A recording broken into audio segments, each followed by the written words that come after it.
Hi guys, எல்லாரும் எப்படி இருக்கீங்க? இன்னைக்கு நம்ம வீடியோவில் மலையாள சூப்பர் ஸ்டார்ஸான மோகன்லால், மம்முட்டி இவங்கெல்லாம் சேர்ந்து கலக்குன பேட்ரியாட் இந்த படத்தோடைய முழு கதை தான் இந்த வீடியோவில் நம்ம பார்க்க போகிறோம். இந்த படத்தோட ஒன்லைன் என்னன்னு பார்த்தீங்கன்னா, கேரளாலே ஒரு பெரிய கார்ப்பரேட் கம்பெனி கவர்மெண்ட் கொடுக்குற இலவச லேப்டாப்பில் பெரிஸ்கோப்புன்ற ஒரு ஆப்பை மறைமுகமாக இன்ஸ்டால் பண்ணி கொடுத்துறாங்க. அந்த ஆப் மூலியமா மக்களுடைய டேட்டாஸை அந்த கார்ப்பரேட் கம்பெனியோட முதலாளி திருட ஆரம்பிக்கிறான். இதனால பல பேர் உயிரிழக்கிறாங்க. இந்த கேஸை இன்வெஸ்டிகேட் பண்றதுக்காக ரா ஏஜென்டான நம்ம ஹீரோ மம்முட்டி களத்தில் இறங்குறாரு. அப்படி களத்தில் இறங்கியிருக்க நம்ம ஹீரோ மக்கள் மேல நடந்துட்டு இருக்க இந்த டேட்டா வாரை எதிர்த்து இவர் என்னென்னலாம் பண்ணாரு, கடைசியில அந்த கார்ப்பரேட் முதலாளியை எவிடன்ஸோட பிடிச்சாரா, மக்களோட உயிரை காப்பாத்தினாரா, இப்படி பல கேள்விகளுக்கு நம்ம கொஞ்சம் கூட எதிர்பார்க்காத லெவல்ல பல திருப்பங்களோட சொன்ன படம் தான் இந்த பேட்ரியாட். சரி வாங்க, இப்போ நம்ம இந்த படத்துடைய முழு கதைக்குள்ள போறதுக்கு முன்னாடி நம்ம சேனலுக்கு நீங்க புதுசா வந்திருந்தீங்கன்னா மறக்காம நம்ம தமிழ் ஸ்டோரிஸ் சேனலை சப்ஸ்கிரைப் பண்ணிக்கோங்க. அண்ட் உங்களுக்கு இந்த வீடியோ பிடிச்சிருந்துச்சுன்னா இந்த லைக், கமெண்ட், ஷேர். லைக் பண்ணும்போது கமெண்ட் செக்ஷன்ல ஹைப் பண்ற ஒரு ஆப்ஷன் வரும். அந்த ஹைப்பையும் கிளிக் பண்ணிட்டீங்கன்னா நம்ம சேனலில் போடக்கூடிய வீடியோக்கள் வெகுஜன மக்களுக்கு போய் சேரும். ஸோ மறக்காமல் ஹைப்பிங் கிளிக் பண்ணிக்கோங்க. சரி வாங்க, இப்போ நம்ம இந்த படத்துடைய முழு கதைக்குள்ளே போவோம். படத்தோட ஓப்பனிங் சீன்லேயே கேரளா மினிஸ்டரான ராஜு ஒரு மீட்டிங்ல ரா ஏஜென்ட்டோடைய ஹெட்டான ரேவதியை சந்திக்கிறாங்க. இந்த சந்திப்புல ரேவதி அந்த மினிஸ்டர் கிட்ட, இந்த மாதிரி நீங்க வரப்போற தேர்தல் வாக்குறுதியா மக்களுக்கு இலவச லேப்டாப் கொடுக்கறதா சொல்லியிருக்கீங்க. நீங்க கொடுக்க போற அந்த இலவச லேப்டாப்ல ஏதோ ஒரு பிரச்சனை இருக்கிறதா எங்களுக்கு தகவல் வந்திருக்கு. அடுத்த 30 நாளுக்குள்ள அந்த பிரச்சனையை சால்வ் பண்ணாதான் நீங்க அந்த லேப்டாப்ஸை மக்களுக்கு இலவசமாக கொடுக்க முடியும். அந்த பிரச்சனையை சால்வ் பண்ணுற வரைக்கும் யாருக்குமே அந்த லேப்டாப்ஸை நீங்கள் டிஸ்ட்ரிபியூட் பண்ணக்கூடாது அப்படின்ற மாதிரி ரேவதி ரொம்ப திட்டவட்டமாக சொல்கிறாங்க. அதுக்கு அந்த மினிஸ்டரும் எல்லாத்துக்கும் ஓகே சொல்லிட்டு தேர்தலில் ஜெயிச்சே ஆகணுன்றதுக்காக லேப்டாப்ஸை டிஸ்ட்ரிபியூட் பண்ணுறாங்க. இவங்க மக்களுக்கு இலவசமாக கொடுத்துருக்கக்கூடிய அந்த லேப்டாப்பில் பெரிஸ்கோப்ன்ற ஒரு அப்ளிகேஷனை இன்ஸ்டால் பண்ணி கொடுத்துருக்காங்க. அந்த அப்ளிகேஷன் ப்ளஸ் இந்த லேப்டாப் இதுக்கெல்லாம் பின்னாடி யார் இருக்கான்னு பார்த்தீங்கன்னா, மிகப்பெரிய கார்ப்பரேட் முதலாளியான ஃபஹத் ஃபாசில். இவர் தாங்க மறைமுகமாக அந்த லேப்டாப்குள்ளே இப்படி ஒரு அப்ளிகேஷனை இன்ஸ்டால் பண்ணி கொடுத்துருக்காரு. இது எதுக்காகனா, மக்களுடைய டே டு டே இன்ஃபர்மேஷனை திருடுறதுக்காக இப்படி ஒரு அப்ளிகேஷனை இலவசமாக கொடுத்துருக்க அந்த லேப்டாப்பில் இன்ஸ்டால் பண்ணி கொடுத்துருக்காங்க. இந்த விஷயம் ரேவதிக்கு தெரிய வந்ததுமே இது சம்பந்தமான எவிடன்ஸை கலெக்ட் பண்ணணுன்றதுக்காக ஒரு ஸ்பெஷலான ரா ஏஜென்ட்டை கான்டாக்ட் பண்ணி கூப்பிடுறாங்க. அப்படி இந்த கேஸ்குள்ளே வந்த ரா ஏஜென்ட் தான் படத்தோட ஹீரோவான மம்முட்டி. இவருடைய பேர் டேனியல். இவர் சாதாரண ஆள் கிடையாது. இந்தியாவுக்காக பல மிஷன்ஸை சக்ஸஸ்ஃபுல்லாக முடிச்சு கொடுத்துருக்காரு. ஸோ அவரை ரேவதி மேடம் கான்டாக்ட் பண்ணி, இந்த மாதிரி நான் அவ்வளோ சொல்லியும் அந்த மினிஸ்டர் அந்த லேப்டாப்பை மக்களுக்கு கொடுத்துட்டான். எனக்கு என்னமோ எதிர்காலத்தில் இதோட விளைவு ரொம்ப பயங்கரமாக இருக்குன்னு தோணுது. ஸோ உடனடியாக அதை முடக்கிறதுக்கான எவிடன்ஸை நீங்கள் தான் இன்வெஸ்டிகேட் பண்ணி கலெக்ட் பண்ணணும் அப்படின்ற மாதிரி இந்த மிஷினை மம்முட்டி கையில் கொடுக்க அவரும் இப்போ களத்தில் இறங்குறாரு. இந்த மிஷன் மம்முட்டி கைக்கு வந்த 2 நாளில் ரேவதி மர்மமான முறையில் ஹாஸ்பிட்டலில் இறந்து போகிறாங்க. தன்னுடைய ஹெட்டான ரேவதியோட மரணத்தில் ஏதோ ஒரு மர்மம் ஒளிஞ்சிருக்கு. அவங்க இந்த கேஸ் கொடுத்த 2 நாளில் இறந்துருக்காங்கன்னா இதுக்கு பின்னாடி அந்த கார்ப்பரேட் கம்பெனிக்காரங்க இருக்க நிறைய வாய்ப்பு இருக்கு. ஸோ ஒரு பக்கம் ரேவதியோட மரணத்துக்கான இன்வெஸ்டிகேஷன் பிளஸ் இந்த கார்ப்பரேட் கம்பெனிக்காரங்களுடைய ஊழலையும் நம்ம ஹீரோ மறைமுகமா தொடர்ந்து இன்வெஸ்டிகேட் பண்றாரு. அப்படி இன்வெஸ்டிகேட் பண்ணும்போது தான் அந்த கார்ப்பரேட் கம்பெனியோட முதலாளி யாருன்னு தெரிய வருது. அது வேற யாரும் இல்ல, நம்ம ஃபஹத் ஃபாசில்.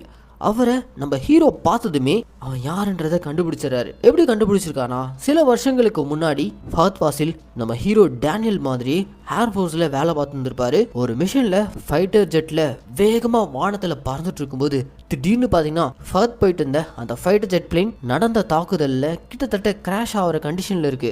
அவ்வளோதான், நம்ம இதோட சாக போகிறோம் அப்படின்ற மாதிரி ஃபஹத் நினச்சிட்டு இருக்கும்போது தான் அப்போ அந்த மிஷினில் டேனியல் உள்ளே பூந்து ஃபஹத்தோட உயிரை காப்பாற்றிருப்பாரு.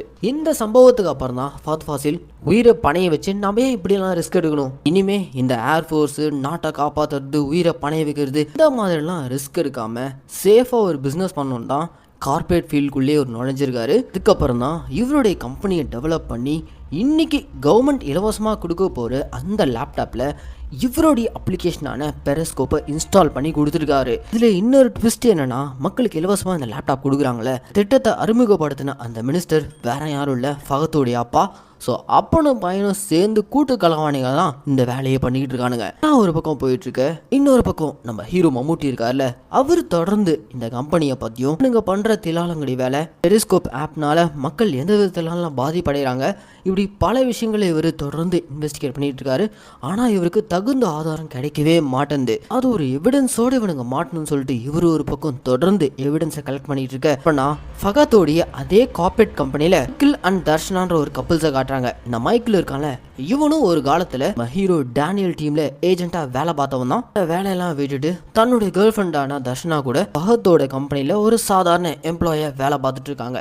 இவங்க 2 பேரும் வேலை பார்த்துட்டு இருக்கும்போது ஏதோ தப்பா நடக்குது. குறிப்பா இந்த பெரிஸ்கோப் அப்ளிகேஷன் மூலியமா இவங்க மக்களுடைய டேட்டாஸை திருடுறாங்க. இந்த அப்ளிகேஷனை இன்ஸ்டால் பண்ணிட்டா அவ்வளோதான். அதுக்கப்புறம் எந்த ஒரு ஒளிவு மறையும் இல்லாமல் டே டு டே லைஃப்பில் மக்கள் அந்த லேப்டாப்பை பயன்படுத்தினாங்கன்னா அவங்க என்னென்னலாம் பண்ணுறாங்களோ அது எல்லாமே ரெக்கார்ட் ஆகிட்டு இருக்கு. டேட்டாவா இந்த கம்பெனிக்காரங்க எடுத்து வச்சுட்டு இருக்கானுங்க. தர்ஷனா நோட்டீஸ் பண்ணுறாங்க. உடனே தன்னுடைய பாய் ஃப்ரெண்டான மைக்கிள் கிட்ட இதை பற்றி சொல்ல, மைக்கிள் அதை அப்போதைக்கு பெருசாக கண்டுக்கல. ஆனால் தர்ஷனா தொடர்ந்து இதை பற்றி தெரிஞ்சுக்க ட்ரை பண்ணுறாங்க. அப்போ தான் இவங்களுக்கு ஒரு விஷயம் தெரிய வருது. என்னன்னா, இந்த மாதிரி இந்த இலவச லேப்டாப் கொடுத்தது மூலியமா படிச்சுக்கிட்டு இருக்க ஒரு கிராமத்து பொண்ணுடைய அந்தரங்க வீடியோஸ் எல்லாம் இந்த பெரிஸ்கோப் அப்ளிகேஷன் மூலியமா மொத்தமா இந்த கார்பரேட் கம்பெனி திருடி இருக்கு. நாள பாதிப்படைஞ்ச அந்த பொண்ணை கான்டாக்ட் பண்ணி இதை பத்தின தகவல் தெரிஞ்சுக்கலாம்னு சொல்லிட்டு தர்ஷனா ட்ரை பண்ணா, அதுக்குள்ள அந்த பொண்ணு மர்மமான முறையில் இறந்து போயிடறாங்க. பொண்ணு இறந்ததுக்கு முக்கிய காரணமே இந்த கார்பரேட் கம்பெனி தான். இதுக்கு மேலேயும் இந்த கம்பெனி விட்டு வைக்கக்கூடாது, இவங்களுக்கு எதிராக கேஸ் போட்டே ஆகணும், அதுக்கு ஸ்ட்ராங்கான எவிடன்ஸ் வரணும்னு சொல்லிட்டு இறந்து போன அந்த பொண்ணுடைய அப்பா அம்மாவை தர்ஷனா நேரில் போய் மீட் பண்ணி இதனால அவங்க பொண்ணு இறந்து போனாங்கன்னு சொல்லிட்டு இன்ஃபர்மேஷனை கலெக்ட் பண்ணிக்கிறாங்க. ஒரு வழியாக ஸ்ட்ராங்கான எவிடன்ஸ் கிடைச்சிடுச்சுன்னு நினைச்சிட்டு இருக்கும்போதே திடீர்னு பார்த்தீங்கன்னா தர்ஷனாவும் அந்த கார்பரேட் கம்பெனி முதலாளியான ஃபஹத் மூலிமா மர்மமான முறையில் இறந்து போயிடறாங்க. இப்படி தர்ஷனா இறந்ததுக்கு அப்புறம் தான் தர்ஷனாவுடைய பாய் ஃப்ரெண்டான மைக்கிள் இருக்கான, அவனுக்கு இங்கே நடந்துட்டு இருக்கக்கூடிய கொடூரமான விஷயங்கள் தெரிய வருது. கேர்ள் ஃப்ரெண்டோடைய இறப்புக்கு காரணமாக இருந்த இந்த கம்பெனியை சும்மா விடக்கூடாது, இந்த கம்பெனிக்கு எதிரான ஸ்ட்ராங்கான எவிடன்ஸை நாம கலெக்ட் பண்ணோம் அப்படின்ற மாதிரி மைக்கிள் ஒரு பக்கம் களத்தில் இறங்க, மறைமுகமா அவன் கம்பெனி ஓனரான ஃபகத்துக்கே தெரியாம என்ன நடக்குதுன்னு சொல்லிட்டு ஒரு பக்கம் அவன் தேடிட்டு இருக்க. இன்னொரு பக்கம் ஸ்பை ஏஜென்ட்டான ஹீரோ டேனியல் இருக்கார்ல, அதாவது நம்ம மம்முட்டி, என்ன பண்றாருன்னா ஒரு யூடியூப் சேனலை ஓபன் பண்ணி மக்களுக்கு விழிப்புணர்வு கொடுக்குற விதமா இந்த ஆப்பை பத்தி எல்லாம் பேசுறாரு. அது பயங்கரமா வைரல் ஆகுது. இப்படி வைரல் ஆகுற அந்த வீடியோவை ஃபகத் பார்த்துறாரு. உடனே ஃபகத் என்ன பண்றாரு, தன்னுடைய மார்க்கெட்டிங்க்கு இவரை யூஸ் பண்ணிக்கணும்னு சொல்லிட்டு மம்முட்டியை அவருடைய கம்பெனிக்காக லைவ்ல ஒரு ஷோ பண்ண சொல்றாரு. நம்ம மம்முட்டியும் அதுக்கு ஒத்துக்கிட்டு தன்னுடைய யூடியூப் சேனல்ல ஒரு லைவ் போடுறாரு. அந்த லைவ்ல குடும்பத்தில் இந்த இலவச லேப்டாப் கொடுத்ததை பத்தி நல்ல விதமா பேசிட்டு போக போக கொஞ்சம் கொஞ்சமாக இந்த பெரிஸ்கோப் என்ற ஆப் மூலியமா இந்த கார்பரேட் கம்பெனிக்காரங்க எப்படி மக்களுடைய டேட்டாஸை திருடுறாங்கிறத புட்டு வைக்க ஆரம்பிச்சிடறாரு. அவ்வளோதான், லைவ் ஸ்ட்ரீமிங்கில் லட்சக்கணக்கான மக்கள் பார்த்துக்கிட்டு இருக்க. இதை ஃபகத் நோட்டீஸ் பண்ணிட்டு, என்னடா இவன் நம்ம கம்பெனி டெவலப் பண்ணுறதுக்காக பேசுவான்னு பார்த்தா அப்படியே உல்டாவா நம்ம கம்பெனியை மொத்தமாக இழுத்து மூடுற விதமாக இவன் பேசிக்கிட்டு இருக்கானேன்னு சொல்லிட்டு உடனே அந்த லைவை கட் பண்ணிட்டு எங்கே இருக்கான்னு பாருங்க, இதுக்கு மேலே இவனை உயிரிட்ட விடக்கூடாது, விட்டா இவன் நம்ம கம்பெனியை க்ளோஸ் பண்ணிடுவான்னு சொல்லிட்டு, என்னதான் ஒரு காலத்தில் ஒன்றா வேலை பார்த்துட்டு இருக்கும்போது தன்னுடைய உயிரையே காப்பாற்றினாலும் மம்முட்டியை போட்டு தள்ளுறதுக்காக ஃபகத் ஆளுங்களை அனுப்ப ஹீரோவா அந்த ஊர்லேருந்து தப்பிக்கிற விதமாக ஏர்போர்ட்க்கு வராரு. ஆனால் ஏர்போர்ட்டில் வச்சு நம்ம ஹீரோவை ஃபகத் ஆளுங்க கிட்னாப் பண்ணிடுறாங்க. ஏர்போர்ட்டில் வச்சு கிட்னாப் பண்ணும்போது ஹீரோ கூட ஒரு ஒய்ஃப் இருந்திருப்பாங்க. அவங்களா ரொம்ப பதட்டமாகி நம்ம ஹீரோ ஒரு ஸ்பை ஏஜென்ட்னே தெரியாமல் கிட்ட போய் கம்ப்ளைண்ட் பண்ணுறாங்க. இந்த மாதிரி ஏர்போர்ட்டில் வச்சு என் ஹஸ்பண்டை தூக்கிட்டாங்க, அப்படி உயிருக்கு ஆபத்து, ப்ளீஸ் அவரை காப்பாற்றுங்க அப்படின்ற மாதிரி கெஞ்சி கூத்தாடிட்டு இருக்க. அங்கே ஒருத்தருடைய என்ட்ரி, அது வேற யாரும் இல்லை, நம்ம லேடி சூப்பர் ஸ்டார் நயன்தாரா. இவங்களும் இந்த படத்தில் ஒரு ஸ்பை ஏஜென்ட்டாக வராங்க. ஆக்சுவலாக மம்முட்டியோட ஒரிஜினல் ஒய்ஃபே நயன்தாரா தான். உலகத்துக்கே தெரியாமல் அதை அவங்க ரொம்ப சீக்கிரட்டாக மெயின்டைன் பண்ணுறாங்க. அவங்க இப்போ ஃபேக்கான ஒய்ஃபு கிட்ட வந்து கவலைப்படாதீங்க, உங்கள் ஹஸ்பண்டான டேனியல் சேஃபாக தான் இருக்காரு அப்படின்ற மாதிரி சமாதானப்படி கூட்டு போயிடறாங்க. இவங்க சொன்னதுக்கு ஏற்றபடியே இந்த பக்கம் என்னதான் வில்லன் கேங்கால் நம்ம ஹீரோ டேனியல் கடத்தப்பட்டாலும் அவங்க எல்லாரையும் அடிச்சு போட்டு நம்ம ஹீரோ எஸ்கேப் ஆயிடுறாரு. இவர் எஸ்கேப் ஆனதும் முதல்ல ஒரு சிக்னல் அனுப்புகிறாரு. இந்த சிக்னல் யாருக்கு ரிசீவ் ஆகுதுன்னா இங்கே தாங்க இந்த படத்துடைய இன்னொரு மெகா ஸ்டாரோடைய இன்ட்ரோ. அது வேற யாரும் இல்லை, நம்ம மோகன்லால். ஒரு காலத்தில் மம்முட்டி அண்ட் மோகன்லால் இவங்க 2 பேருமே ஒன்னா ராய் ஏஜென்ட்ல வேலை பார்த்துருந்துருப்பாங்க. ஒரு மிஷனில் மோகன்லால் தன்னுடைய ஒரு காலை இழந்திருப்பாரு. ஸோ அப்படி காலை எழுந்ததுக்கப்புறம் செயற்கையான ஒரு காலை வச்சுக்கிட்டு இப்போ ஒரு சாதாரண டீச்சராக ஒரு வாழ்க்கையை ஓட்டிக்கிட்டு இருக்காரு. இவருக்கு இப்போ மம்முட்டி கிட்டேருந்து அந்த சீக்ரெட் சிக்னல் வந்ததுமே தெரிஞ்சு போச்சு. ஓகே, மம்முட்டி ஏதோ ஒரு விஷயத்தில் ஆபத்தில் மாட்டிட்டு இருக்காருன்னு சொல்லிட்டு அந்த மிஷனில் இப்போ மோகன்லாலும் களத்தில் இறங்குறாரு. அப்படி ஒரு களத்தில் இறங்குனதுக்கு அப்புறம் தான் மம்முட்டிக்கு ரா ஏஜென்ட்டுடைய ஹெட்டான ரேவதி கொடுத்த அந்த மிஷனை பற்றி இவருக்கு தெரிய வருது. உடனே இவருடைய ஸ்டைலில் இன்வெஸ்டிகேஷன் ஆரம்பிக்கிறாரு. இவர் களத்தில் இறங்கியிருக்கிற விஷயம் அதே கம்பெனிக்குள்ளேருந்து எவிடன்ஸை கலெக்ட் பண்ணிட்டு இருக்க மைக்கேல் அவருக்கும் தெரிய வருது. ஒரு காலத்தில் மைக்கேல், மம்முட்டி அண்ட் மோகன்லால் இவங்க 3 பேருமே ஒன்றா ஒரே டீமில் தான் வேலை பார்த்து இருந்திருப்பாங்க. இப்போ இவங்க 3 பேரும் அந்த மிகப்பெரிய கார்ப்பரேட் ஜெயிண்ட்டை எதிர்த்து மக்களை காப்பாற்றுற விதமாக பகத் ஃபாசிலும் அவங்க அப்பா மினிஸ்டரும் சேர்ந்து பண்ண இந்த தில்லாலங்கடி வேலை அதெல்லாம் இப்போ நோண்ட ஆரம்பிச்சிடறாங்க. ஏதாவது ஒரு சாலிடான எவிடன்ஸ் கிடைச்சா போதும்னு சொல்லிட்டு தேடிட்டு இருக்கும்போது தான் சமீபத்தில் இதே மாதிரி ஒரு ஸ்கூல் பொண்ணு பாதிக்கப்பட்டிருக்கா. ஸோ அந்த பொண்ணை நம்ம எப்படியாச்சும் அந்த எதிரியின் கையில் மாட்டாமல் காப்பாற்றினு சொல்லிட்டு இவங்க 3 பேரும் ஒரு பக்கம் ட்ரை பண்ண பொண்ணு இருக்கக்கூடிய அந்த லொக்கேஷனை நம்ம மோகன்லால் ட்ரேஸ் அவுட் பண்ணி அந்த பொண்ணை காப்பாற்றுறதுக்காக போயிட்டுருக்காரு. அப்போ பயங்கரமான ஒரு சேசிங். இன்னொரு பக்கம் மைக்கேல் அண்டு மம்முட்டியும் சேர்ந்துக்கிட்டு பொண்ணுடைய ஆட்களை தடுக்க ட்ரை பண்ணிட்டு இருக்காங்க. இதுக்கு இடையில நம்ம மோகன்லால் சாலிடான எவிடன்ஸ் இருக்கக்கூடிய அந்த பொண்ணை காப்பாற்றுற விதமாக பொண்ணுடைய லொக்கேஷனுக்கு போயிட்டு அந்த பொண்ணுடைய உயிரை காப்பாற்றிடுறாரு. ஆனால் கொஞ்ச நேரத்தில் பார்த்தீங்கன்னா ஃபகத் ஒரு பெரிய கேங்கை அந்த ஸ்பாட்டுக்கு அனுப்பியிருக்கான். அந்த கேங் கூட மோகன்லாலுக்கு பயங்கரமான ஒரு ஃபைட். அந்த ஃபைட்டோட முடிவில் பாவம் மோகன்லால் அவருடைய உயிரையே இழந்துறாரு. என்னதான் அவர் உயிரையே இழந்தாலும் அவருடைய மிஷனை அவர் சக்ஸஸ்ஃபுல்லாக முடிக்கிற விதமாக அந்த எவிடன்ஸ் கொண்ட பொண்ணை உயிரோட காப்பாற்றிடுறாரு. அப்படி காப்பாற்றிட்டு அந்த பொண்ணு இருக்கக்கூடிய லொக்கேஷனை நம்ம ஹீரோக்கு மட்டும் சீக்ரெட் சிக்னல் மூலிமா அனுப்பிடுறாரு. உடனே நம்ம ஹீரோவும் பொண்ணு இருக்கக்கூடிய ஸ்பாட்டுக்கு போயிட்டு அந்த பொண்ணை சேஃப்கார்ட் பண்ணுறது மட்டும் இல்லாமல் எவிடன்ஸையும் கலெக்ட் பண்ணுறாரு. இது போதாதுன்னு சொல்லிட்டு அந்த கம்பெனிக்குள்ளே இறங்கி கார்ப்பரேட் கம்பெனி மக்களுக்கு எதிராக பண்ணியிருக்கக்கூடிய அந்த சதி திட்டத்தை பற்றி மொத்தமாக ஒரு டேட்டாவாக கலெக்ட் பண்ணுறாரு.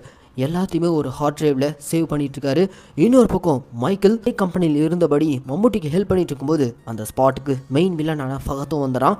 ஃபகத்துக்கும் மைக்கேலுக்கும் ஒரு பயங்கரமான ஃபைட்டு. அந்த கம்பெனிக்குள்ளேயே பயங்கரமான ஒரு ஃபைட் போயிட்டுருக்க ஒரு கட்டத்துக்கு மேலே நம்ம ஹீரோ எல்லா எவிடன்ஸையும் கலெக்ட் பண்ணி பொதுமக்களுக்கு லைவ்ல டெலிகாஸ்ட் பண்ணிடுறாரு. இந்த மாதிரி கவர்மெண்ட் கொடுத்த இந்த லேப்டாப்பை உடனடியாக நீங்கள் பயன்படுத்துறதை ஸ்டாப் பண்ணுங்க. அப்படி நீங்கள் பயன்படுத்துறதை ஸ்டாப் பண்ணலன்னா உங்களுக்குன்னு பர்சனல் லைஃப்னு ஒன்றுமே கிடையாது. ஏன்னா அவங்களுடைய டேட்டாஸ் எல்லாத்தையும் இந்த கம்பெனிக்காரங்க திருடிட்டு இருக்காங்க. அவருடைய அந்தரங்கமான ஃபோட்டோஸ், வீடியோஸ் அது எல்லாத்தையுமே இந்த கம்பெனிக்காரங்க கலெக்ட் பண்ணிட்டு இருக்காங்க. ஸோ உடனடியாக அதை மொத்தமாக நீங்கள் டெஸ்ட்ராய் பண்ணுங்கள். அந்த லேப்டாப்ஸை நீங்கள் பயன்படுத்தாதீங்க, அதை தூக்கி வீசுங்க அப்படின்ற மாதிரி லைவ் டெலிகாஸ்ட் ஒரு பக்கம் கொடுத்துட்ருக்க மக்களுக்கெல்லாம் அது பயங்கரமான ஒரு விழிப்புணர்வு ஏற்படுது. இப்போ ஏற்பட்ட சதி திட்டமாடா நீங்கள் பண்ணிட்டுருக்கீங்கன்னு சொல்லிட்டு மக்களே ஒரு பக்கம் ஃபகத் ஃபாசிலை தேடிட்டு இருக்க, இன்னொரு பக்கம் கம்பெனிக்குள்ளே பயங்கரமாக ஃபைட் பண்ணிட்டு இருக்காங்க. இடத்துக்கு மேலே தாக்கு பிடிக்க முடியாத ஃபகத் ஃபாசில் அங்கே தப்பிக்க பார்க்குறாரு. அப்படி தப்பிக்கும் போதே தன்னுடைய அப்பாவுக்கு கால் பண்ணி, டே நைனா, இது எல்லாமே நான் உன்னுடைய அரசியல் வாழ்க்கைக்காக தான் பண்ணேன். ஆனால் நீ என்னை எங்கே கொண்டு வந்து நிறுத்திருக்க பாத்தியா?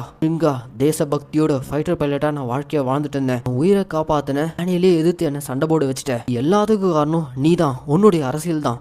ஸோ இதுக்கு மேலே நீ உயிரோடு இருக்காத, மொத்த பழியும் நீயே ஏற்றுக்கிட்டு தற்கொலை பண்ணிக்கோ அப்படின்ற மாதிரி அவங்க அப்பாவை மிரட்ட வர வழியே இல்லாமல் அந்த மினிஸ்டரும் தற்கொலை பண்ணி இறந்து போயிடறாரு.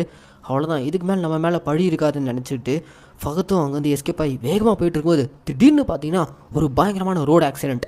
எப்படிரா ஃபகத்துக்கு ரோடு ஆக்சிடென்ட் ஏற்பட்டுச்சுன்னா, இதுக்கு முன்னாடி யாருக்குமே சந்தேகம் வராதபடி ரா ஏஜென்ட்டான ரேவதி அண்ட் இவங்க பண்ணக்கூடிய அந்த தப்புகளை பற்றி கம்பெனிக்குள்ளே இருந்தபடியே மைக்கிளோடைய கேர்ள் ஃப்ரெண்டான தர்ஷனா இப்படி இவங்க 2 பேருமே சந்தேகமே வராதபடி மர்மமான முறையில் இறந்துருப்பாங்க. அவங்களுடைய சாவுக்கு காரணமே இந்த ஃபகத். அவன் அவங்க மேலே தெளித்த ஒரு ஸ்ப்ரே, அந்த ஸ்ப்ரேவை பற்றின விஷயம் மைக்கேலுக்கு தெரிய வந்திருக்கு. ஸோ ஃபைட் அப்போவே மைக்கேல் ஃபகத் மேலே அந்த ஸ்ப்ரேவை அடிச்சிருப்பார். ஸோ அந்த ஸ்ப்ரேவோடைய விளைவாக தான் இவனுக்கு இப்போ ஆக்சிடென்ட் ஏற்பட்டு கொடூரமான முறையில் இறந்துருப்பான். ஒரு வழியாக வில்லன்ஸ் எல்லாம் அழிஞ்சாச்சு. அண்ட் அவங்க பொதுமக்களுக்கு கொடுத்த அந்த லேப்டாப்ஸை பொதுமக்கள் எல்லாரும் சேர்ந்து அதை மொத்தமாக டெஸ்ட்ராய் பண்ணுற விதமாக தூக்கி வீசி அடிக்க ஆரம்பிச்சிட்டாங்க. சக்ஸஸ்ஃபுல்லாக நம்ம ஹீரோவும் இந்த மிஷனை கம்ப்ளீட் பண்ணுறாரு. இந்த மிஷனில் இவருக்கு உதவி பண்ணி உயிர் தியாகம் பண்ண மோகன்லாலுக்கு மரியாதையும் செலுத்திட்டு அப்படி இந்த படத்தையும் முடிக்கிறாங்க. மக்களே, இந்த பேட்ரியாட்ன்ற படத்துக்கு நான் கொடுத்த வாய்ஸ் ஒரு கண்டிப்பாக உங்களுக்கு பிடிச்சிருக்கும் நான் நம்புகிறேன். இதே மாதிரி தொடர்ந்து வித்தியாசமான படங்களை நீங்கள் பார்க்கணும்னு ஆசைப்பட்டீங்கன்னா மறக்காம நம்ம தமிழ் ஸ்டோரிஸை சப்ஸ்கிரைப் பண்ணிக்கோங்க. அண்ட் உங்களுக்கு இந்த வீடியோ பிடிச்சிருந்துச்சுன்னா அந்த லைக், கமெண்ட், ஷேர் இதெல்லாம் மறக்காமல் பண்ணிடுங்க. இதே மாதிரி ஒரு சூப்பரான தரமான படத்தோட நான் உங்களை நாளைக்கு வந்து சந்திக்கிறேன். டாடா, பாய்.